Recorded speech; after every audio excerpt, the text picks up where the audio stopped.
Hi friends. તો આજે આપણે બનાવીશું એકદમ સિમ્પલ સોબર રૂટીન સબ્જી.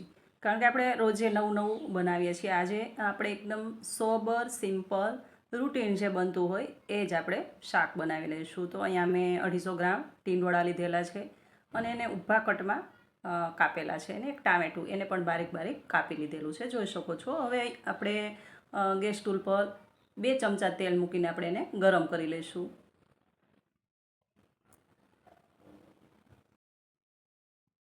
તો 2 ચમચા તેલ મૂકેલું છે. તેલ ગરમ થાય એટલે રાઈ, જીરું, હિંગ અને હળદર એડ કરી અને થોડું સાતળી લઈએ. અને એ થોડું ફૂટે ત્યાર પછી આપણે આની અંદર ટમેટાં એડ કરી દઈશું. મતલબ ટમેટાં આપણે પહેલાં એડ કરવાના છે. ટમેટાં એડ થાય પછી થોડું ઉપરથી નમક એડ કરી અને એને આપણે સિમ્પલ રૂટીન જે રીતે આપણે શાક બનાવીએ છીએ એ જ રીતે પણ મતલબ મસાલો બરાબર સાતળી લેવાનો છે. અને ત્યાર પછી આની અંદર આપણે ટીંડોળા એડ કરશું. તો હવે આ ટમેટાને પણ આપણે થોડી વાર થવા દઈશું. આ રીતે મિક્સ કરતા રહીશું.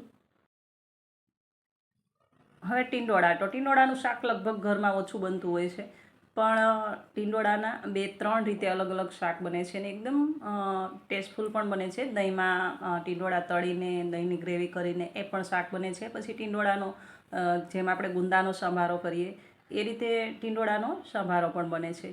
તો હવે અહીંયા આદુ મરચાં અને લસણની 1 ચમચી ભરીને આપણે ક્રશ કરેલું લસણ આદુ મરચાંની પેસ્ટ એડ કરી દીધી છે અને એને બરાબર આપણે થવા દઈશું. આ રીતે ચલાવતા રહીશું.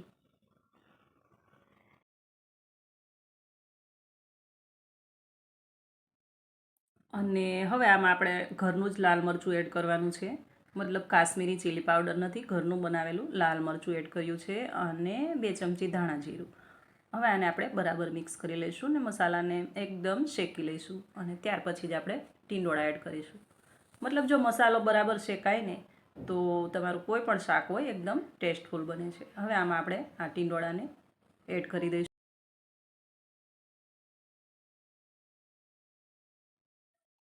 હવે આ ટીંડોળા એડ થાય ને ત્યાર પછી આને બરાબર મિક્સ કરી લેવું.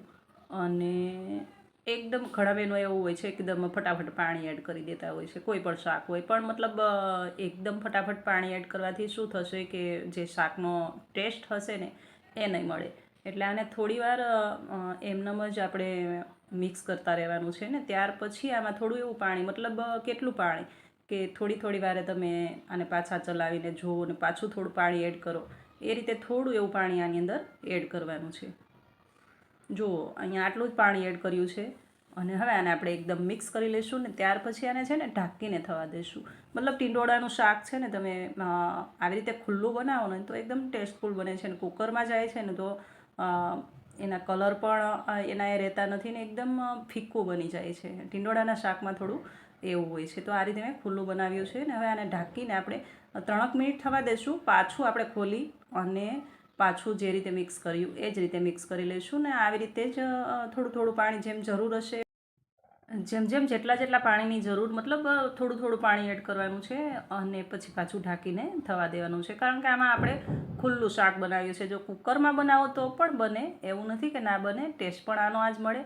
પણ પાણીની માત્રા બહુ ઓછી રાખવાની હોય છે. જો પાણી વધી જાય ને કુકરમાં તો શાક એકદમ ફીકું બની જાય છે અને જોવું પણ નથી ગમતું ને ખાવામાં પણ એ ટેસ્ટ મળતો નથી. એટલે આમાં ખુલ્લું હોય તો આમાં તમે ચેક કરી શકો અને પાણી એડ કરી શકો. હવે આવી જ રીતે આપણે ઢાંકતા રહીશું અને પાછું મિક્સ કરી દઈશું. એટલા માટે થોડું થોડું પાણી એડ કરવાનું છે કે આપણે આને ખુલ્લું બનાવ્યું છે તો મસાલો આપણો બળી ન જાય. એટલે જે મસાલો ના બળે એટલું જ મતલબ થોડું થોડું પાણી એડ કરવાનું, પાછું આપણે ઢાંકી દેવાનું. ઘણા શાક આવી રીતે બનતા હોય છે, તમે બનાવતા જશો તો એકવાર આ રીતે આ શાક બનાવજો. અને આમાં નવું એ છે કે ઉપરથી અહીંયા અમે બેસન એડ કર્યો છે. હવે તમે જ્યારે શાક કમ્પ્લીટલી તમારું એકદમ ચડી જાય અને ત્યારે તમારે બેસન એડ કરવાનું છે. જો બેસન 1 ચમચી ભરીને એડ કરશો ને એકદમ ટેસ્ટફુલ અને લચકાદાર આ શાક બની જશે. બસ નાની નાની થોડી થોડી ટ્રીક હોય એ થોડું ધ્યાનમાં રાખીએ તો રૂટીન શાક પણ એકદમ સરસ હોટેલ જેવા બને. તો જુઓ આપણા ઢીંડોળા છે એકદમ ચડી ગયા છે ને હવે આપણું શાક લગભગ બિલકુલ તૈયાર છે.